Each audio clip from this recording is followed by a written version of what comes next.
کا پڑھتا نہیں ہم کو، یہ چیزیں بھی غلط ہے۔ ارے بھائی ہم نے تو یہ بتانا ان کو بھی کہ مسلمان ایمان والے جو ہوتے مسلم جسم کے مانند ہے، کہ دنیا کے کسی بھی کونے پر ہے، وہ کسی بھی کائنات کے دنیا کے کسی بھی کونے پر ہے، اگر اس کو ذرا بھی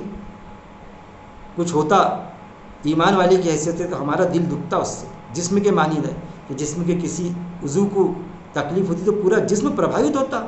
تو ایمان والے کو کہیں دھکا لگتا تو ہم کو ایسا لگتا گویا کہ ہم کو چوٹ بیٹھی ہو، کیونکہ ایمان والا ہے اس لیے ستایا جا رہا ہے اسے، تو اس حدیث سے بھی انکار نہیں کیا جا سکتا۔ لیکن اگر وہ ایمان والا ہے اور ایمان کے نظم و ضبط پر قائم نہیں ہے تو پھر کیوں چوٹ بیٹھیں گے ہم کو؟ ہم تو بولیں گے نہیں بھائی جو ہوا اس کے ساتھ میں برابر ہے، کم سلوک ہو تو اگر اسلامی حکومت تھی تو زیادہ اس کے ساتھ میں اور کڑے انداز سے ہوتا تھا۔ تو یہ باتیں جب ہم قرآن کی آیتیں پڑھیں گے تو ہمیں گروہ عصبیت بھی نکلیں گی، شخصیت پرستی نکلیں گی، قوم پرستی نکلیں گی، یہ چیزیں بھی ہم کو نکالنا ہے، نہ کہ اس میں ہم کو ملوث رہنا ہے کہ ہم کو ڈیفینیشن کو سمجھنا پڑے گا، منافق کی ڈیفینیشن کیا، ایمان والے کی ڈیفینیشن کیا، کہ جس کے پاس میں ایمان ہے وہ مسلمانوں کی لسٹ میں لیکن عمل سے خالی ہے اور اس پر کوئی عذاب آتا ہے تو وہ اس نے اپنے ہاتھ سے عذاب لایا اپنے اوپر۔ تو کہنے کا مطلب قرآن میں جو آیتیں آتی ہے کہ یہ ظالم ہے، ایسا لگتا ہے ہم کو ظالم کیسا بولے گیا؟ خود پر اپنے آپ پر ظلم کرنے والے، خود ہی اس میں غلط جو نہیں کرنا تھا پھر اس میں انوالو ہوا، تو ظالم خود پر ظلم کرنے والے۔ اللہ سے دعا ہے کہ اللہ رب العزت قرآن کو پڑھنے، پہلے تو یہ ہے قرآن کو پڑھنے ترجمے سے پڑھنے، تلاوت کے معنی یہ سمجھتے ہم کہ بس عربی متن پڑھ لو بات ختم ہو گئی، مردوں کو بخشا دو بس ثواب مل گیا۔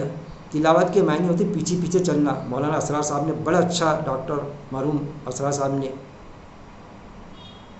بہت پیارا سمجھا کہ تلاوت کے معنی ہوتے پیچھے پیچھے چلنا، پیچھے پیچھے کے معنی یہ ہوتے ایز پر اللہ انسٹرکشن چلنا، زندگی بسر کرنا۔ جب ہم نے پڑھے تو سوچنا کہ میں اس کے مطابق چلوں گا، تو اس کے معنی دراصل تلاوت ہے، ورنہ پڑھنا تھوڑی ہوتے، پڑھنا ہوتا تو پھر اقرا آتا تھا اس میں، اقرا کہ پڑھو بس پڑھو۔ ایسا صلاۃ کے معنی جو سمجھتے کہ ہم جو نماز ادا کرتے، ہم جو جاتے پڑھنے فزیکل جو ہمارا ہم رکوع سجود کرتے تو وہ کیا ہے؟ وہ پڑھنا ہے، لیکن قرآن میں آتا نماز قائم کرو مطلب صلاۃ قائم کرو، تو صلاۃ قائم کرنا اس کی روح ہے کہ جب ہم ہماری دن چریا میں جائیں تو پھر ہم دودھ میں پانی نہ ملائے، رشوت نہ لے، پلاٹوں کے گالے نہ کرے، کیوں کہ ہم نے اللہ سے وہ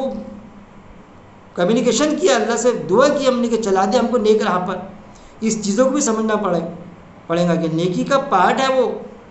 جو منکر حدیث ہے نا، اس طرح کے جو صلاۃ کو ریجیکٹ، منکر قرآن جو ہے کہ صلاۃ کو ریجیکٹ کرتے کہ بھئی نماز تو ہے ہی نہیں، ٹرانسلیشن ہی غلط ہو گیا، تو صلاۃ ہے میرے بھائی لیکن صلاۃ کی کئی قسمیں ہیں،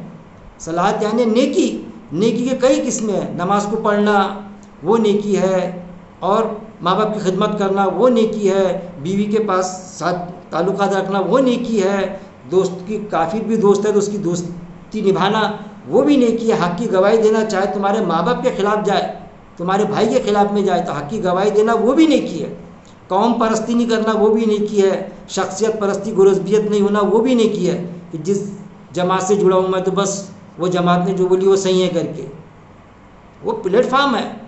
تو نیکی یعنی صلاۃ یعنی، لیکن صلاۃ کے اپنے ایک پارٹ ہے الگ الگ، تو صلاۃ کو نیکی مانتے آپ لیکن اس کے الگ الگ پارٹ کا کیوں آپ انکار کرتے، اس سے کیوں مخالفت کرتے؟ وہ منکر حدیث، وہ منکر قرآن، ان سے میں کہوں گا کہ وہ اس بات کو بھی سمجھے،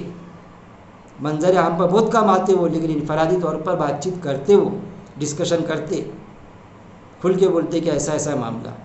تو جیسا جسم ہے تو ایک جسم ہوتا تو پورا ایک جسم ہے ہمارا، جسم کے پارٹ ہے، فنگر ہے، آنکھ ہے، پیر ہے، یہ ہے، نہیں وہ جسم تھوڑی ہے، وہ جسم کیسی نہیں، وہ بھی جسم ہی ہے،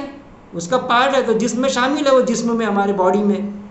ایسا صلاۃ جو ہم نماز پڑھتے، اذان ہوتی، ہم جاتے وہاں رکوع سجود کرتے تو وہ اس کا پارٹ ہے، وہ صلاۃ کا، وہ صلاۃ ہی ہے۔ اللہ سے دعا ہے کہ اللہ رب العزت قرآن کو پڑھنے، اس کو سمجھنے، جیسا اللہ سمجھانا چاہتا ہے ویسا سمجھنے، یہی دعا اللہ سے، اور اس پر عمل کرنے اور موت تک اس پر جمع رہنے کی میرا مالک توفیق دے۔ وآخر الدعوانا ان الحمد للہ رب العالمین۔